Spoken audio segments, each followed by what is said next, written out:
Hello, this is Mary Kole with the Good Story Podcast, all about the writing life, the publishing life, and everything in between.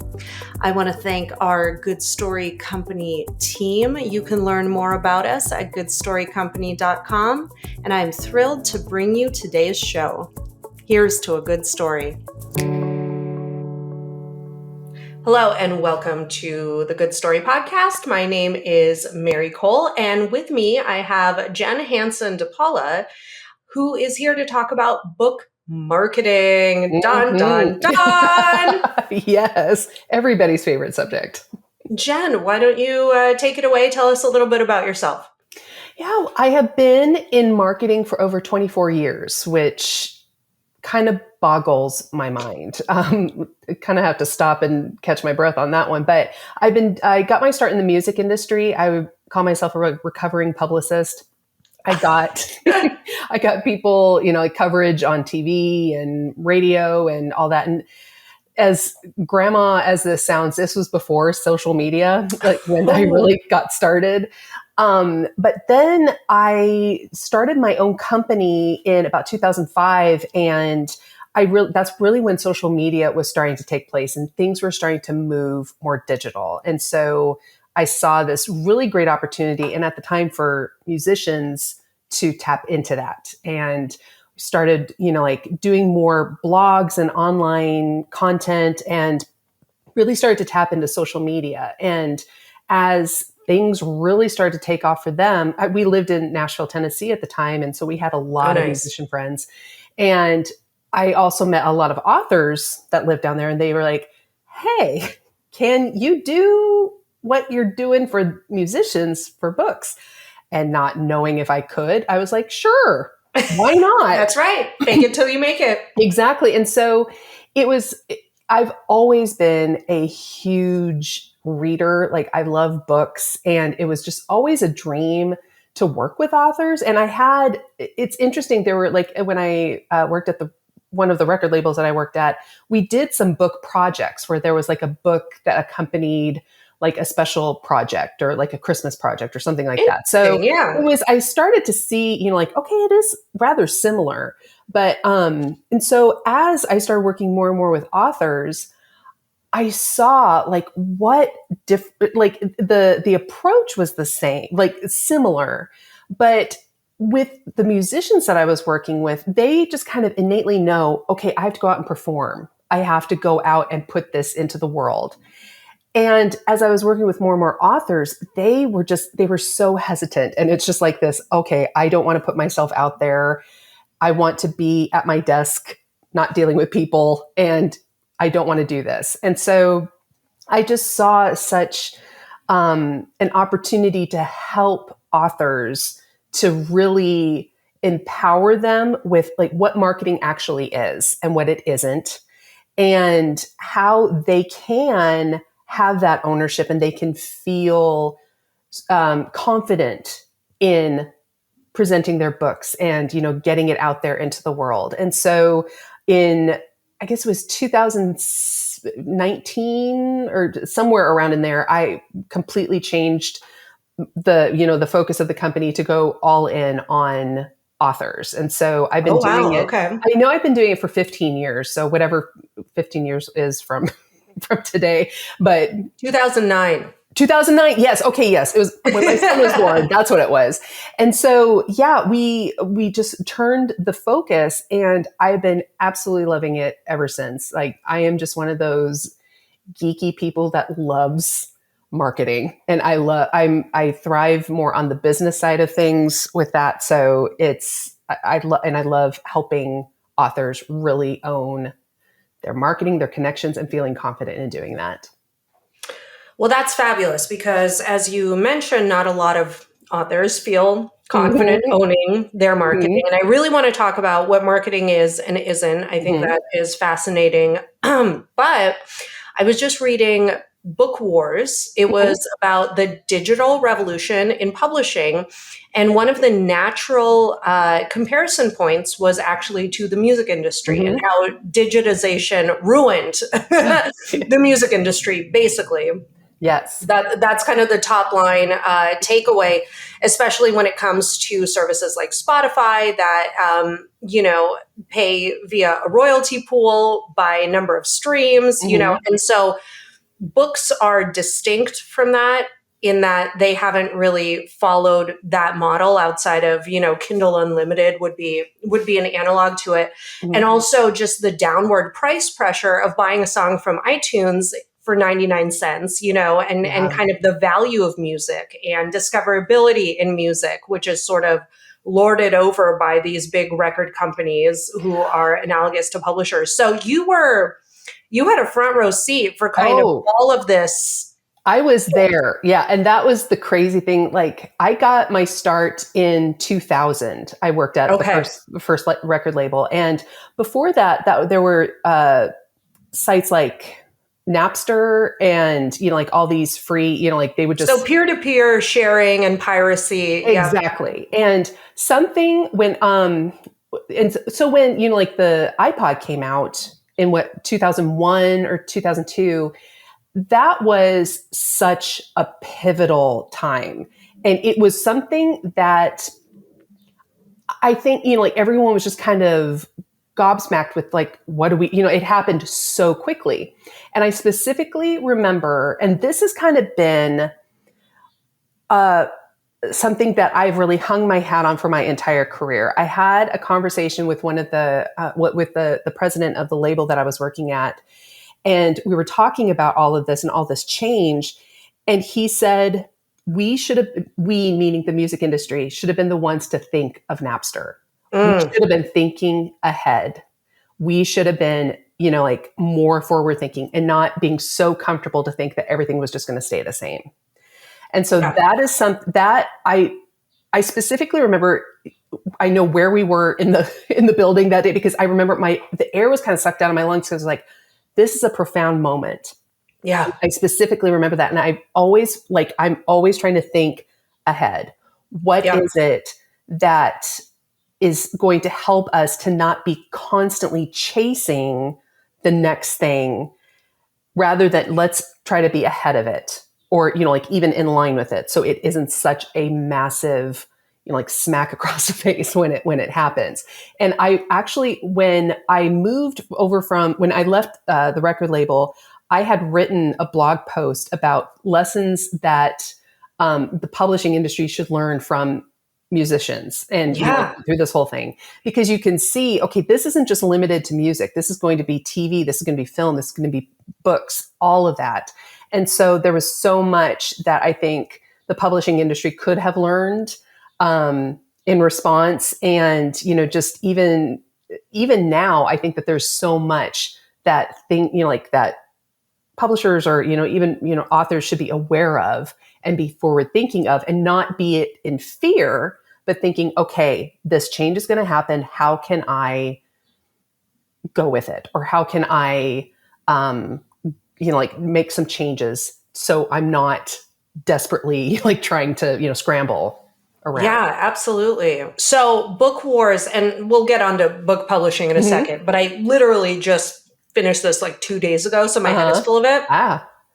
Where it seems that publishers and the music industry diverge, though, is in format. Because once digitization came for music, that's it. Like you said, the iPod came out, people could carry 10,000 albums in their pockets, whatever the number was, right? And you can see these graphs of like cassette tapes. Pew! CDs came and went. As soon as it went digital, it went digital. And when ebooks similarly were introduced, there was a lot of doom and gloom in the publishing industry about, wow, this is going to kill print, the Kindle came out, there was this big splash, but ebook sales have their place and are more typical in certain formats, certain categories, genres, and have leveled off. So that kind of flashpoint had a lot of people scared. But now we've seen that, just like you're displaying these beautiful physical objects, they're larger units of experience than, say, a song from an album that somebody might want when they don't want, the whole packaged kind of arbitrary selection of songs. And so there is a little bit of sort of divergence in terms of, how publishing has reacted. That's not to say publishing has been perfect. That's not to say there isn't, the business model of publishing, as anybody in publishing will tell you, is broken in so many lovely ways. Yes. But so I'm interested in sort of how you've seen this affect creatives, first musicians, first authors. This idea of we are at a tipping point. We are at this stage where things are changing maybe more rapidly than they ever have. Mm-hmm. The kind of creator that is best positioned to take advantage of what this situation offers. Yeah, it's interesting because I specifically remember having some conversations with some of the the artists that I worked with right when, CDs were going away and, everything was going digital. With musicians, for example, I had a conversation with a band and they were like, well, we never made the bulk of our money from CD sales. We made it from selling stickers at shows. We made it by playing live. We made it by touring. Yeah. Yes. And so that it was interesting because once the CD side of things started going away, you started to see more labels, record labels, trying to acquire management, to be under the umbrella of the label, having different merch companies and stuff like that. So it's interesting to see how that impacted the musicians. But then when you look at authors and you think about, okay, for fiction, is it something where you're kind of limited in terms of you have this book and you can pump out a series of books to try to get your catalog robust, or you can ghostwrite, or you can do other creative writing endeavors and stuff like that to kind of make up for what you might not make solely on your books alone. And for nonfiction, many times, the authors that I work with, the book is kind of like an ancillary product of what the services that they provide. And so it's different for every creative. It's something where, I've seen, some photographers in that realm, now they're doing courses on how, teaching people how to best use their iPhone, to take beautiful pictures, how to print, develop and all of that stuff. And so there are ways outside of the actual creative, act of writing the book, but you do have to kind of look outside of those perimeters because it's definitely not what it was even 20 years ago.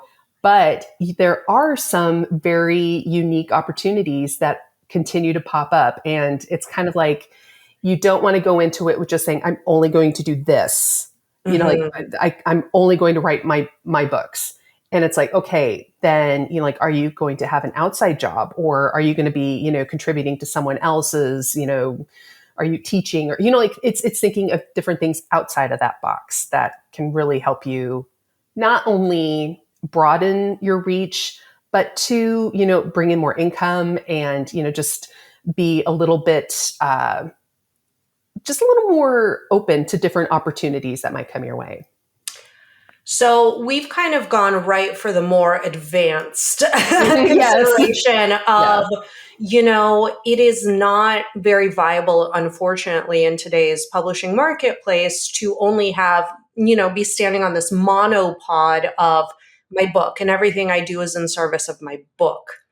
What I hear you saying is that the writers that tend to be more successful, including financially, although there are no guarantees, they look for opportunities for more stability for that monopod. They want to turn themselves into a tripod. Maybe once they get enough clout, they can earn from their speaking engagements, right? That sign with a speakers bureau. Because your musician clients, they tour, right? If they wanted to, they could be on the road 200 days a year, whatever, depending on how little life and health they want to have. But that kind of opportunity doesn't really exist for an author who is very much like, buy my novel. I made some stuff up and I hope you like it, and Yeah. merch similarly.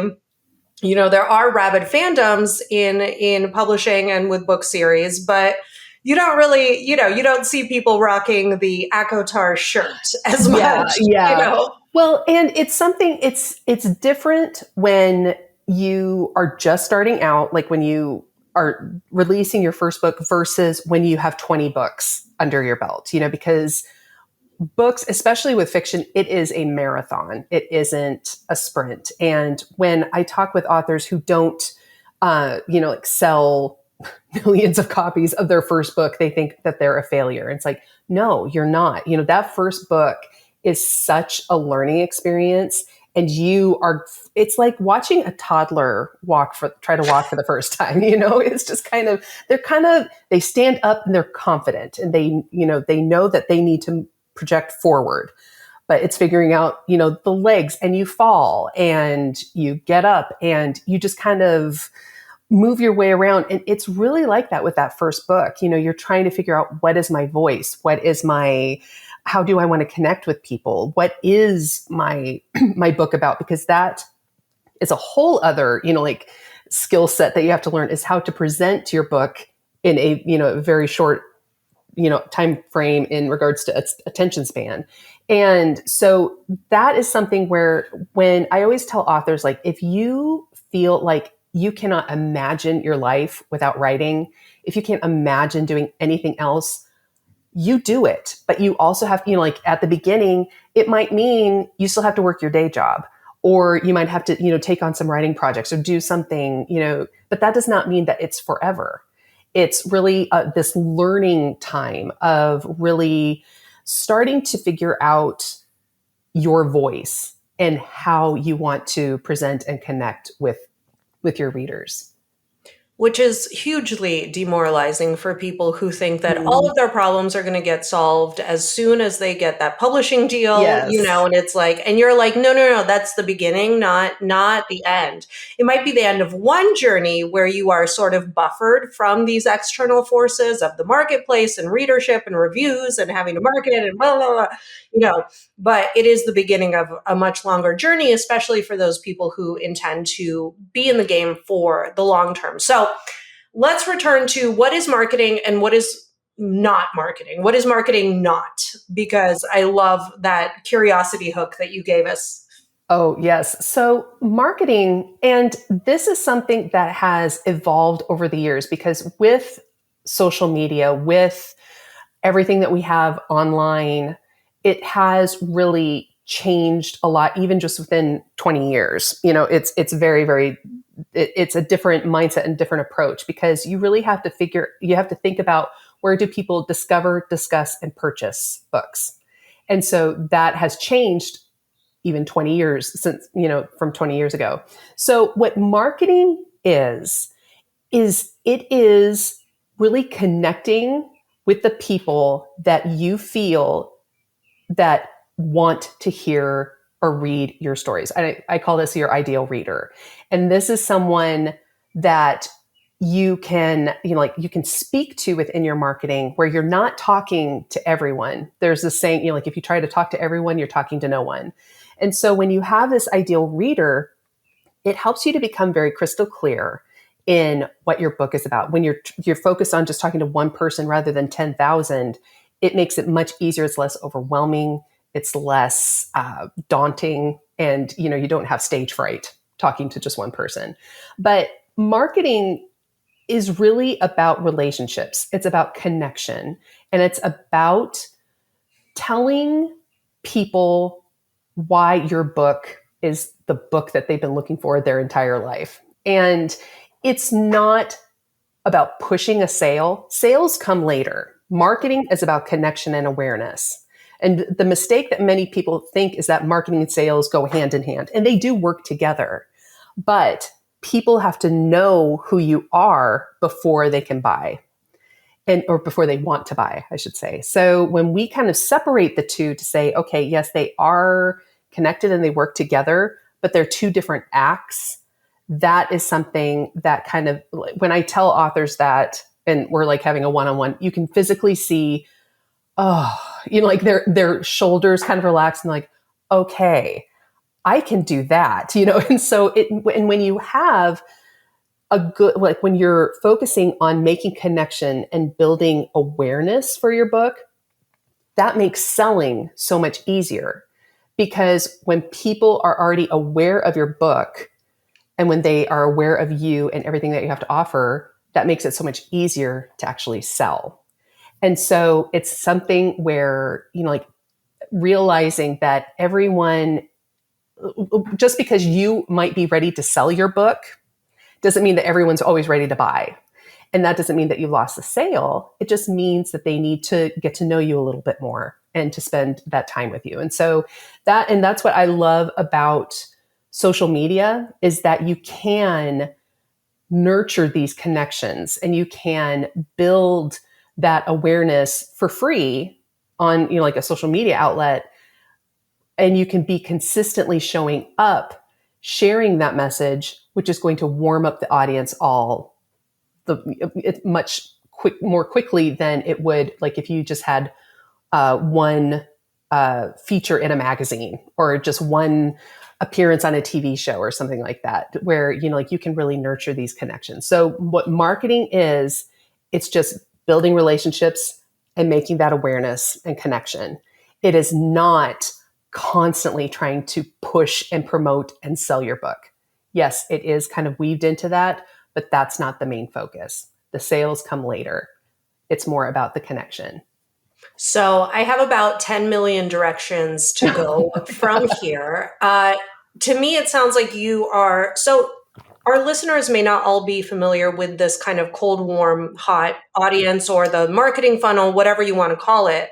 But basically what you're saying is you can't just show up before anybody knows who you are. They don't know, like, or trust you. That's kind of a big marketing buzzword.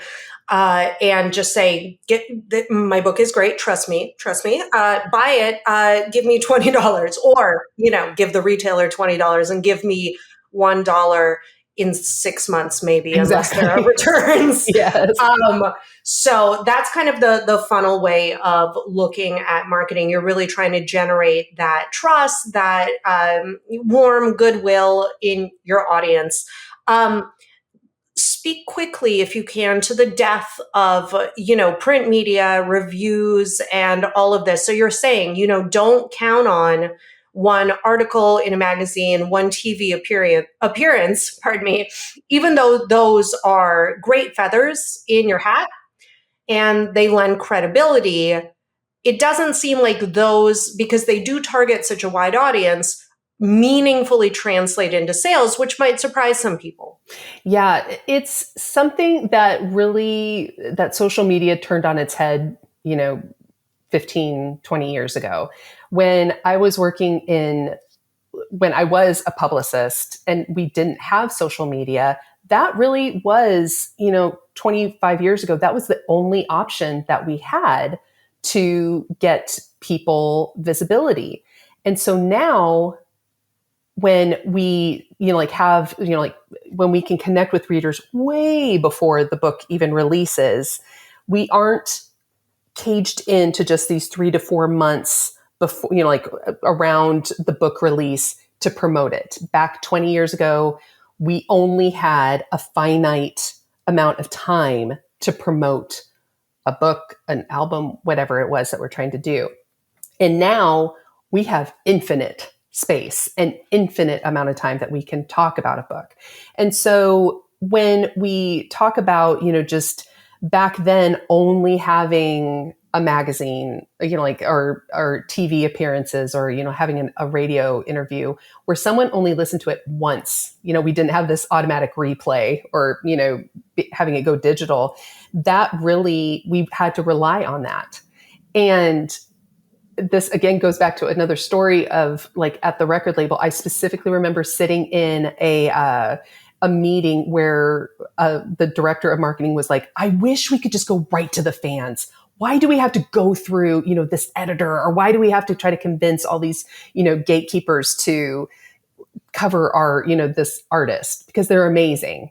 And now we have that. And Yeah. it's something where, because we are so overwhelmed, like it is a very noisy online space, we have to show up continuously. And that's why one review in like just a print magazine isn't going to make as much of an impact as showing up daily, like on social media, doing a post and staying visible to your readers. So this gets at the heart of what I hear very commonly. I'm sure you hear it too, which is you say there's infinite time to promote a book. You have to show up consistently and talk about it. Okay. Practically speaking though, and some writers, they're like, I don't want to be on video, like, to me, if I was a debut writer hearing that advice, I would be like, well, how many different ways can I talk about my book, around my book, about myself, about my writing process, show my writing desk? Those are kind of the top of the line ideas. But if consistency is key, which I absolutely agree that it is, how do you keep coming up with new ideas for content that don't retread the same 5 points? Okay, so the key to marketing is repetition. And that is something where I always tell authors there are 3 types of posts that you should cycle through week after week. The first type of post is a connection post. This is a post where you are connecting with readers as like a fellow reader or as just a fellow human being, where you are making that connection. These can be posts on like what you're reading or like your collection of books. If you write nonfiction, it could be connecting with them on a certain problem that you solve or a certain question that you answer. And so it's more about connecting with your readers as a fellow human being. The second type of post is promotional. Now, when I say promotional, it doesn't mean buy my book, like holding it up there. It is really leaning into the especially for fiction authors, the feelings and emotions that they are looking for within the book. 95% of our buying power is within emotions. We lean into that.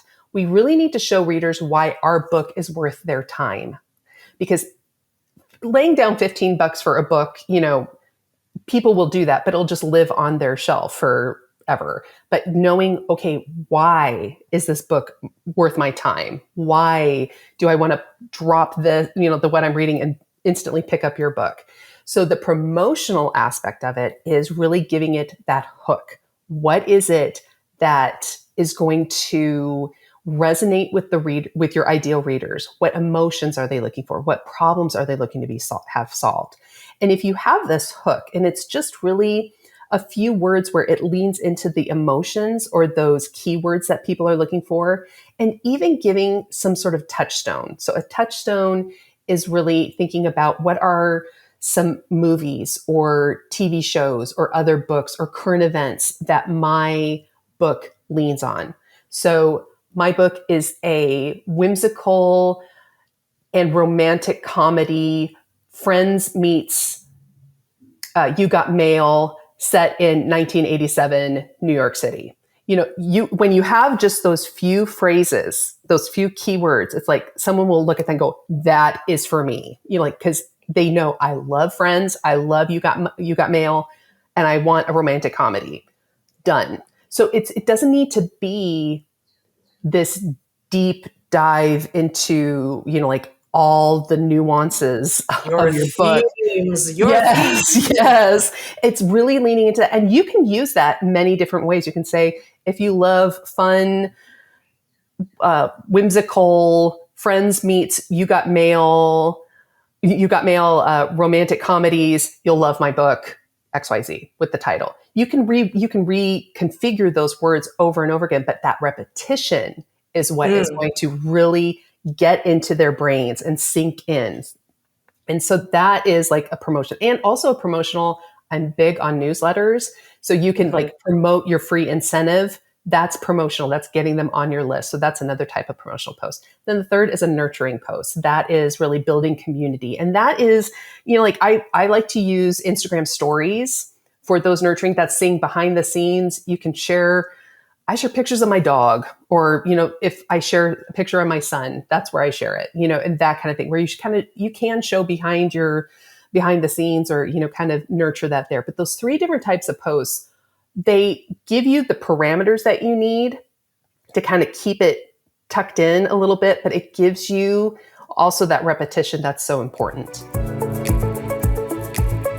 Thanks so much for tuning in so far to the Good Story Podcast. If you like our writing resources, we have collected them all in an on-demand vault for the Good Story Learning membership. For one low monthly fee, you can dig through everything that we have ever made for writers: webinars, long-form video classes, downloadables, handouts, all of it, as well as join our Discord writing community to connect with like-minded writers and all of the Good Story Company editors in there as well for advice, critique connections, anything you could possibly want to take a break from the long and isolated work of crafting your story. So come join us, goodstorycompany.com/membership, and it is called Good Story Learning. What I'm hearing you say is that marketing is all about, or at least the promotional part of marketing is all about vibes. Mm-hmm.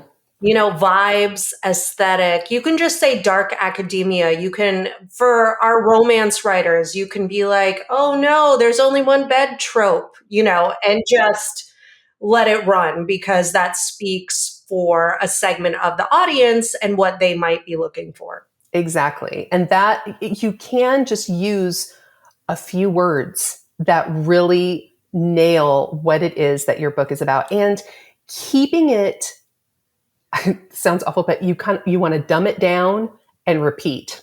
Dumb it down and repeat. It does not need to be something that completely new every single day or every single week. You can reuse a lot of this, but really remembering that social media is that entry point.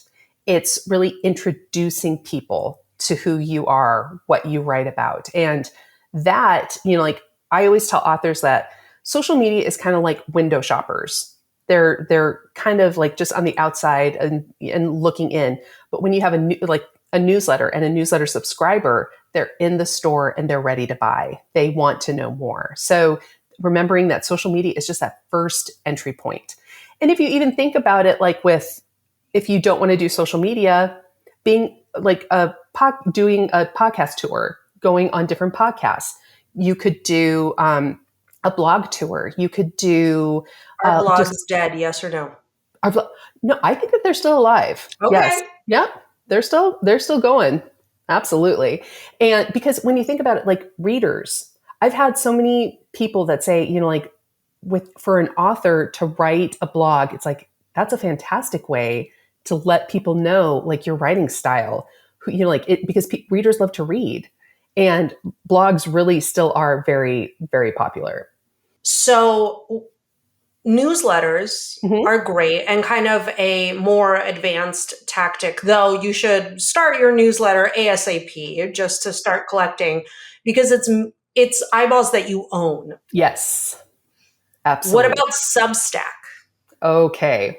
So here's my take. I love that. Okay. Yeah, yes. Gloves are off. Yes. No, it's funny. I actually wrote a blog post on my thoughts on Substack, because I was You didn't write a Substack on blog posts? I didn't, because I don't have a Substack. And so here's the thing.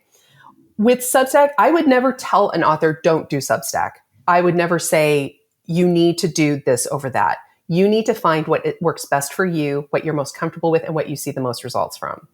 That being said, my red flags around Substack are, that is still rented space.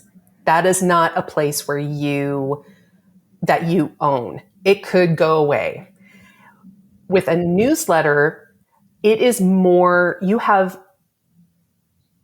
it's more robust, and you can do more with a newsletter rather than with Substack. And meaning this, with a newsletter, you can segment your list. You can get very specific. You can automate. That is the biggest thing with newsletters, is that there's that automation feature. So with Substack, authors are kind of lured in by, oh, I can charge people for this. Yeah. I can, like I have all, like it's a platform for writers. And it's like, okay, yes. First of all, if you are going to be charging, like if you get up to like having 2,000 paid subscribers, you're going to be paying Substack and Stripe more within your monthly, like payments than you would for like a Flow Desk or a MailerLite or something like that, which is a newsletter subscription service. That is something where, like there are some people that love Substack and they love that community, and that's great. Go for it. But if we're talking about going deeper within, like actually making the most out of your newsletter and like taking it to the next level with your marketing, a traditional newsletter is so much more powerful than a Substack. But it sounds maybe so old school because we've all been kind of inundated with spam newsletters. Some of us have entire email addresses that we just have all the crap sent to. But email marketing is sort of the foundation of a lot of modern marketing, because if your audience is engaged, if you've targeted them, if they are that kind of warm to hot lead, as you were saying, the people in the store, your open rates can just blow other types of exposure out of the water. Well, and you sell more. That's the thing. Like even if we take aside, like if you push aside, like the number of newsletter subscribers, the open rate and all that stuff, that is important. But it's like, it's actually using it not just to promote and sell, because that's one of the big things. Like I hear authors saying, well, I only ever use my newsletter when I have a book coming out. It's like, okay, that is kind of like the friend who only calls you when they need something. Hey, you have a truck? Yes, exactly. The dreaded truck. So yes, that is something where like your newsletter, it doesn't need to be the slimy, newsletter that you might be used to some people having. You can make your newsletter an incredible experience for your readers. And it can be something where a newsletter, when you show up, like let's say you show up every week, just like sharing a story or something like that, you're staying at the front of their mind. That is something that we never want them to look at our email and go, who is that? I don't remember that, mark it as spam, or, I never signed up for that. You don't want that. So when you can use your newsletter to really stay in touch with your readers, and it's totally doable because you can create great content that continues to warm the audience. And then when you're ready to sell or do a promotion or something like that, they are going to be ready to buy. So consistency is key, unfortunately. Yeah, but we can also, with a newsletter, you're not having to reinvent or create a whole other sect of content for this. So here's a little tip. I took like something that I love to do is to take what I've already created. So let's say it's writing a caption for an Instagram post, let's say. Great. You can take that caption, put it into your newsletter, reformat it a little bit. There's your newsletter for the week. If you have a weekly podcast, there's your weekly email. If you have if you do a weekly blog, or if you do a weekly YouTube or something like that, there's your newsletter. It's not having to come up with something completely different to write about for your newsletter. You can reuse. It's all about taking what you already have and working with it. You don't have to reinvent the wheel every time. Would you recommend kind of a similar approach to, here's the human newsletter, here's a promotional newsletter, here's an interesting, like whatever, update newsletter? Absolutely. And that's something too where I'm a big advocate for planning ahead, just because if you were to look at like the next, let's say 6 months, And let's say your book came out in January, you're ready to start, writing your new book and stuff like that. Maybe, so if we're in June right now, maybe in July, I can do a special promotion for my ebook for the release that I just did in January. Okay, so I have that planned. And then in October and November, we're going to be getting into the Christmas season. Maybe I can do a special bundle for my books, or, so you're looking ahead.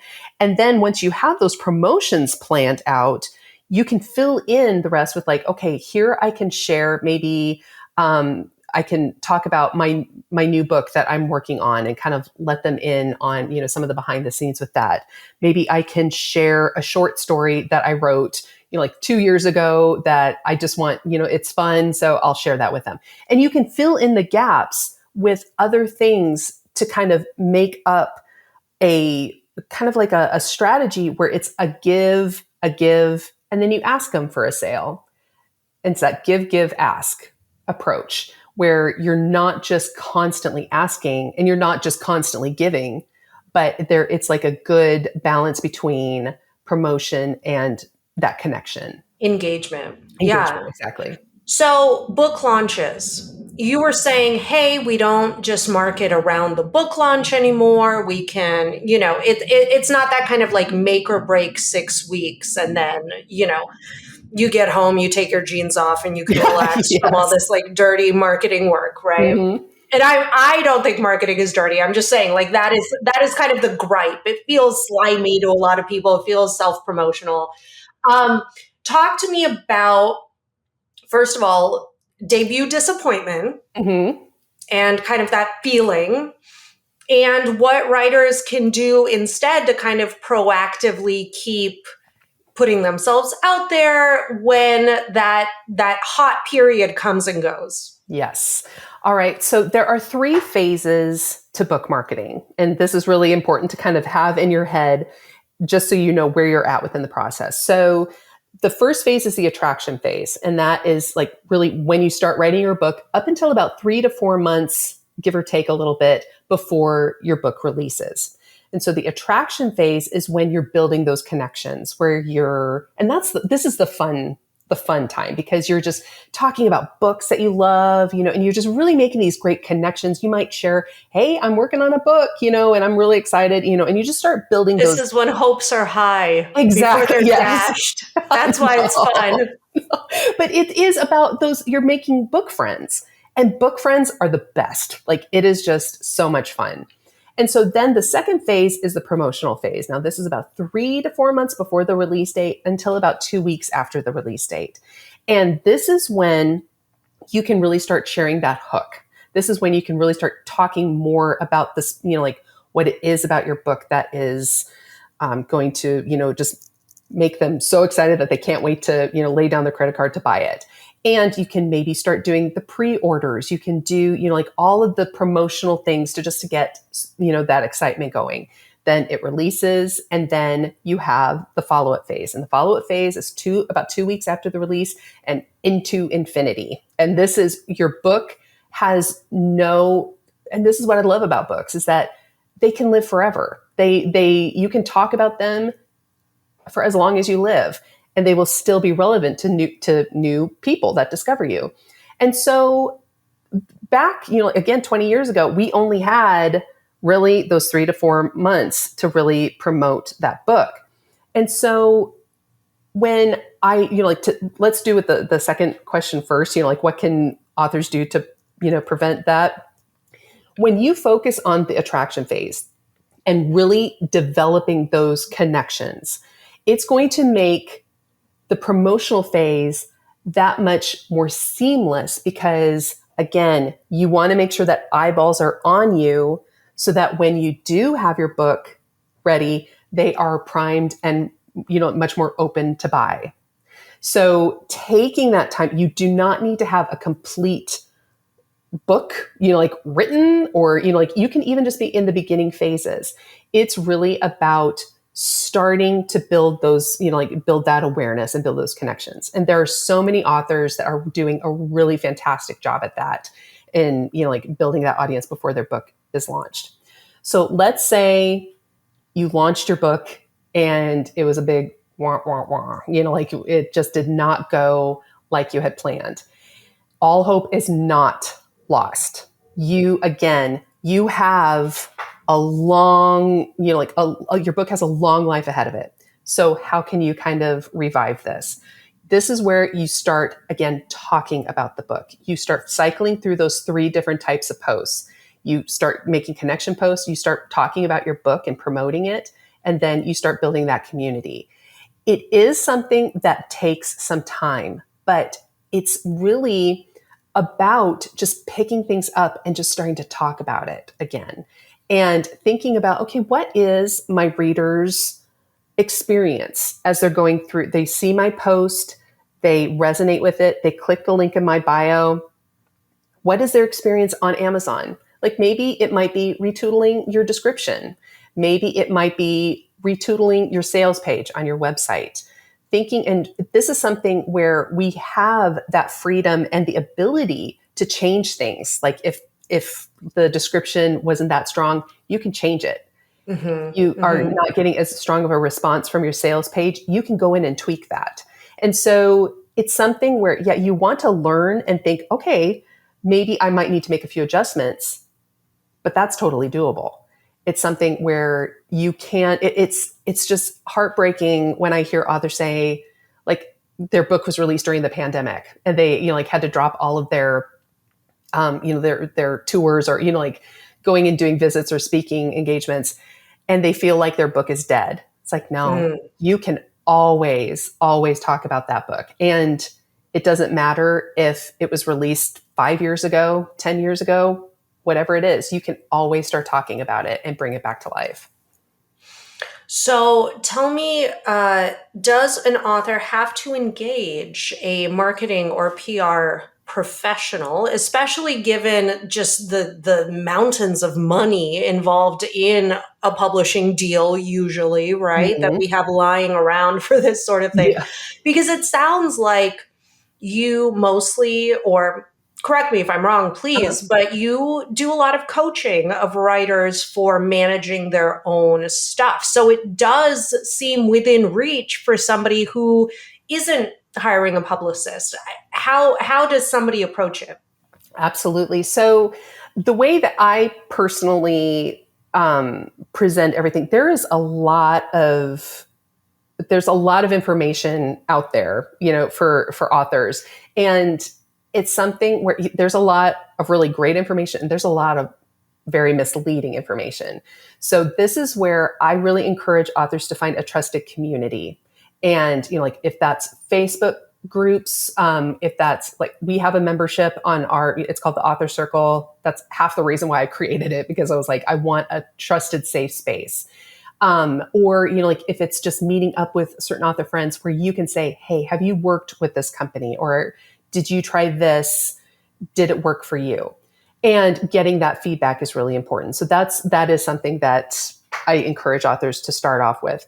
But then finding resources where you can learn, okay, this is how I am going to connect with readers on social media, or this is how I can pitch my book to a podcast, or, thinking through what are the ways that I want to connect with readers as an author. If social media isn't your vibe, that's totally fine. But thinking about, how am I going to build that awareness? Is it going to be, again, like we had said, through podcasts? Or I had an author, he was writing historical fiction, and he was like, I'm in my 60s. I don't want to start social media. How can I just start talking about this book? And I was like, done. You're good. Let's look, where do you live? And he said, I live in St. Louis. And I was like, fantastic. Are there historical societies around your area? He was like, yes, there are. And he called me back a couple weeks later. He's like, I can't believe how much I've gotten just even the St. Louis area. He was just able to go locally, and that just elated him. And he was able to connect with people. He was selling books. He was able to kind of build this little community that he could, be a part of. And it's something where finding what brings you joy in connecting with your readers. If you want to, I always tell authors, start simple and you can always get fancy later. If you just want to start with your local areas, doing local writer groups or local author meetups or something like that, you can absolutely start with that. But it's thinking about how do you really what do you have the bandwidth for? If you are able to spend a lot of time doing all of this, or just starting with one social media account and just spending your time, nurturing those connections there. But it's really about starting and thinking about, okay, how do I want to connect with readers? What outlets or what resources are there that I can use for that? And then going from there. TikTok is a meat grinder that not even publishers know how it works. So everybody just, the sacrifices to the algorithm in the hopes that something will pop. What are your thoughts? Should people get involved? How should they manage expectations if they do choose to get involved? So with TikTok, that is something that you have to know if that is going to be good for you. Is it going to be good for your own mental health? Is it good for, because I have some authors that they absolutely love doing TikTok, but they hate doing Instagram. Some, they flat out say, I will not do TikTok, but I will do Instagram. That's great. What I would say, if you're curious about it, is just creating an account and just start looking, observing. And that's with any new social media outlet. It's like, okay, go and observe first. It doesn't mean that you have to go in, head first into the deep end. So there are some people, some authors that find great success with TikTok. Some just absolutely hate it and they don't want to, to be involved with it. And that is something, it is a personal choice. And it is something where, yes, there are tons of people on TikTok. It can be, I've heard people say it's kind of like the Wild West, and it is but you know what? I heard someone say, and I wish I remember who had said this, but it's so true. You are the algorithm. What you consume, what you engage with, and what you take part in feeds your content to those people as well. And that was something that I really, when I started my TikTok, I was like, okay, I am just sticking with authors. I'm talking about books. And yeah, there are those crummy, people that just kind of go in to rile people up, but you kind of have to ignore them. But there is a really great community of authors and readers on TikTok, just as there's a great community for authors and readers on Instagram. And so it so depends on your personality, on, how you want to show up. If you don't want to do video, don't go on TikTok. I always say, if you're kind of debating what should I do, if you aren't used to video, start off on Instagram, because you can do images, you can do graphics, you can, just kind of dabble in reels if you want. And then once you kind of get used to that and you kind of find your voice and you find your footing, then if you do really love doing videos, then maybe go look over at TikTok and see if that is something that you want to do. But it's not something for everyone. And it's just kind of look and see if that fits with your personality and with how you want to approach your marketing. I think one of the best things that you've said, it's all been great, but in this anecdote about this historical author, you said that it gave him so much joy. And I think that too many people burn out on marketing because they feel like they have to do it all, or they commit to something super ambitious that isn't like them at all. And so, of course, they're going to run out of steam, run out of bandwidth. They're going to start to hate it. You wrote your book for a reason, right? It brought you joy, presumably at some point in this whole endeavor. Yes. And I think that's a really nice reminder to also think about how it can bring somebody else joy.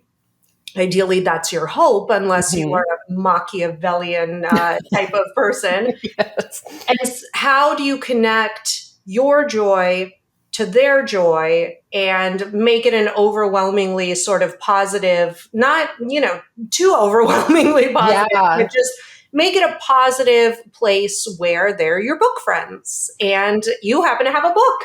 Yes, share with your book exactly. friends. Yes. And that's something I think I always love to remind authors, okay, what is your why? Why are you writing this? And so many authors say, like, when I was a kid, I felt seen by the characters that I read about, or I felt like I wasn't alone. Like I had someone that, even if it was a fictional character, they lived in my imagination, and I want to do that for other people as well. And I'm like, okay, there you go. That is who you're connecting with. And so it's always thinking about, who is that person? Even like I've encouraged some authors to have a picture of themselves when they were little on their desk, so that they can remember, okay, Aw. that's who I'm writing for. That is, like who it takes me back to my why. And so whenever authors start to feel deflated or defeated, it's like, okay, it's okay to feel that, like, own those feelings. That's okay. But also look and say, you are going to make a difference in someone else's life. Is it going to be a million people? Maybe, maybe not. But there are people that are going to be impacted by your story, or by the help that you're providing, or by the information you're providing. So always go back to your why, think about your who, and do it for them, and do it for yourself as well, because it's a huge accomplishment to write a book. You couldn't have landed this interview any better. Oh, I just, no notes. As the youth say, you devoured, left no crumbs. Yes. I've been watching TikTok, if you can't tell. How can people find you? The author community you were talking about sounds great and very supportive and very relevant to marketing. So tell us where to go bask in your greatness. Yeah. Oh, you're so sweet. Well, my website is JennDePaula.com, DEPAULA.com, and everything, all of my links to social media can be found there. The Author Circle is our wonderful membership, where if you are looking to, like, if you're getting started with developing your audience, getting your marketing laid out, figuring out this whole crazy world of publishing, the Author Circle is just $27 a month. And I do monthly Ask Me Anything hours. And we, have this great community where you can ask questions and get that feedback. And I have a whole library of resources that you can tap into. So that's there. But if you're just wanting to get started on figuring out what's going to work for you and your marketing, I have a free book marketing blueprint that you can find on JennDePaula.com. And you can start there. And I have a bunch of free resources there too that you can tap into. So head on over there. Jenn Hanson-dePaula, thank you so much for your time and wisdom, and just the uplifting beacon of light in this kind of murky darkness of marketing that I think a lot of writers are wading into. Thank you. Well, thank you for having me. I've loved being a part of your show. This is Mary Kole and the Good Story Podcast. Here's to a good story that you sell, but gently, to your readership. Yes. Thank you very much. Thanks so much for joining me. This has been Good Story Podcast with me, Mary Kole. I just want to offer a heartfelt thank you and bit of gratitude to the entire Good Story Company team. You can find out more at goodstorycompany.com. And of course, to all of you listening and taking the time to really dig into these conversations with me, this has been Good Story Podcast, and here's to a good story.